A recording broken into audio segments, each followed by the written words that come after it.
aid trucks and people. And again, going back to this VIP treatment, which is just disgusting. These people saw this genocide playing out, and their first instinct was, I was wondering, and I didn't actually know, but I knew that some Gazans are able to get out. It's a very tiny number. And I had heard about fundraisers, even GoFundMe's, to try and get money to get people out. And I hadn't actually until now read as to what that process is, what the costs are, where the money goes.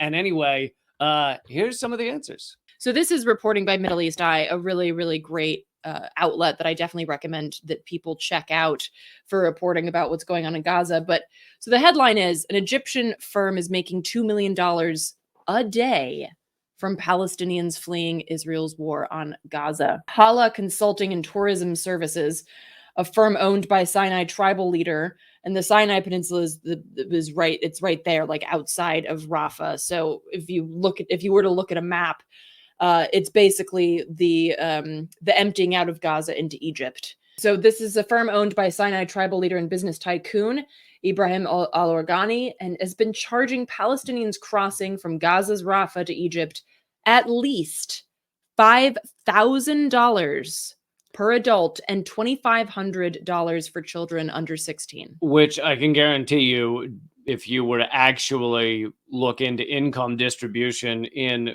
Gaza, $5,000 is probably like $100,000 in the United States, you know. Well, and like even people in the US don't have that money. So imagine how much Palestinians don't have that money. Right. I think I did read before October 7th, the average income in Gaza for the unemployment was massive. So you're talking, I don't know whether it was 30 or 50% unemployed, but then the average income was like $2 a day.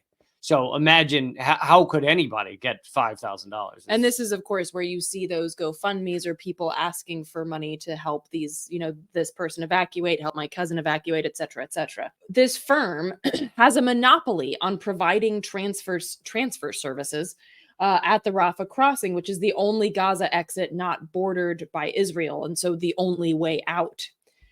In the past 3 months alone, the company is estimated to have made a minimum of $118 million, or 5.6 billion Egyptian pounds.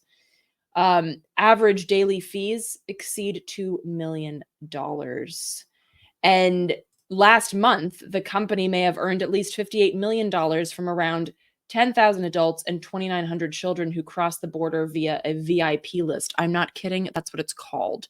And it's a VIP list. It's supposedly like the expedited, like the people who get into the club first, except you're not getting into a club, you're fleeing a genocide. Prior to October 7th, this company charged everyone exiting Gaza via Rafah $350 per person. So the price has increased 14-fold for Palestinians. So first of all, this was already a horrific racket that was being run by this company. Even prior to October 7th. But then, much like, the cost of water after a hurricane or something, the price has skyrocketed because of the desperate need to flee. And as the Middle East Eye points out, the income earned by Hala and the other companies owned by Organi is not subject to any known oversight. And no public records are available to scrutinize where the money is spent or who benefits from it. No public records. And so Mohamed Sabri, who's an Egyptian writer and Sinai expert, points out that this is a front. Organi is a front for the state and military-owned businesses and their policies in Egypt. Yeah. He is a cog in this dark, corrupt machine operating with impunity. So he's basically very tight with Egypt's military and the president, right? This is a state-sanctioned, an Egyptian state, because I've heard people, on Twitter or on Instagram, like, why isn't Egypt doing anything? Why isn't Egypt doing anything? They're just doing something awful. They're doing, which is profiting off of genocide. They're doing as little as possible, and the reason they aren't doing anything is because they don't care. El-Sisi is a U.S.-backed lunatic, and they don't care about Palestinians, really. No, this company has also charged aid trucks. So, for instance, in January, an international charity told Middle East Eye that it was being forced to pay $5,000 a truck in the form of a management fee to a company affiliated with Sons of Sinai, which is another firm owned by this same guy, which controls the passage of commercial and aid trucks via Rafah. Aid trucks and people, and again, going back to this VIP treatment, which is just disgusting. One family said that they had to pay tens of thousands of dollars to leave Gaza a few weeks ago. The amount included an additional $1,000 per person for a fast track service, which was supposed to ensure their transfer within 3 days. Instead, they ended up waiting 25 days. And it's not like you can go to, PayPal merchant and be like, "I'd like a refund."